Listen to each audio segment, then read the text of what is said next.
मैं doctor Sanjay Kumar, director cardiothoracic and vascular surgery, Medanta heart institute, Jayprabha Medanta super speciality hospital. हम लोग आज डिस्कस करेंगे एक्मो के बारे में कि आजकल जैसे कोविड पीरियड ख़त्म हुआ उसमें काफ़ी एक्मो की दरकार लोगों को पड़ी, तो एक कॉमन जो पब्लिक के बीच में एक जिज्ञासा उत्पन्न हुई कि एक्मो होता क्या है। तो ये ब्लड को बॉडी से लेकर के पाइप के थ्रू निकाला जाता है और उसको उस मशीन के थ्रू पास करके वो ब्लड को ऑक्सीजनेट किया जाता है और वो ऑक्सीजनेटेड ब्लड जो है वापस से बॉडी में भेज दिया जाता है, जिससे कि बॉडी के सारे ऑर्गन्स जो हैं वो सेफली काम करते हैं, उनको न्यूट्रिशन भी मिलता है, साथ में ऑक्सीजन भी मिलता है। तो ये तो हुआ एक्मो मशीन के बारे में कि ये करता क्या है।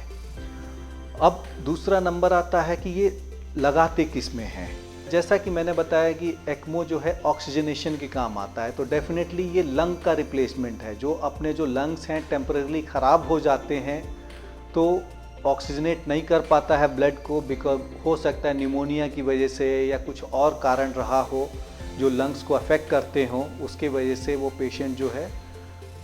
चाहे टर्मिनली जो है ख़राब हो जाते हैं, जिनमें लंग ट्रांसप्लांट की दरकार है। और एक्मो वही काम करता है जो लंग्स करता है बॉडी के अंदर।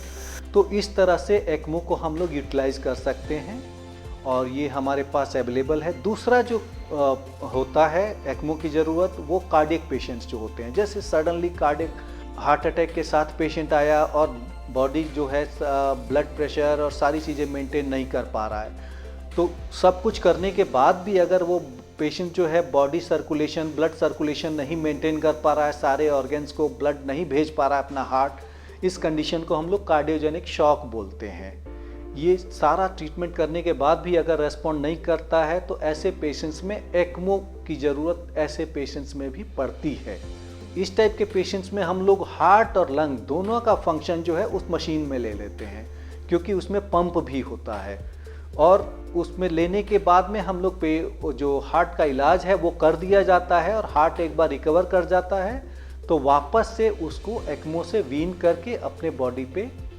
सर्कुलेशन पे ले लिया जाता है और एक्मो को निकाल दिया जाता है। इस तरह ये दो इम्पॉर्टेंट पेशेंट्स होते हैं। और साथ में जो पेशेंट्स जो हार्ट ट्रांसप्लांट के लिए भी जो वेट कर रहे हैं और सडनली डिटोरेट कर जाते हैं और हार्ट मिलने में टाइम लग रहा है, तो ऐसे पेशेंट्स को भी हम लोग एक्मो पे ले लेते हैं।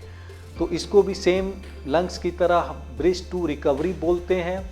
जो जिस केस में अपना ही हार्ट को जो ठीक होने का टाइम दे दिया जाता है एक्मो पर लेकर के, तो और वापस से उसका अपना हार्ट जब रिकवर कर जाता है तो वापस से उसको एक्मो से हटा करके अपने नेचुरल सर्कुलेशन पे डाल देते हैं। इस जो पीरियड में को जो टाइम बाय करने के लिए एक्मो पे लेते हैं उसको ब्रिज टू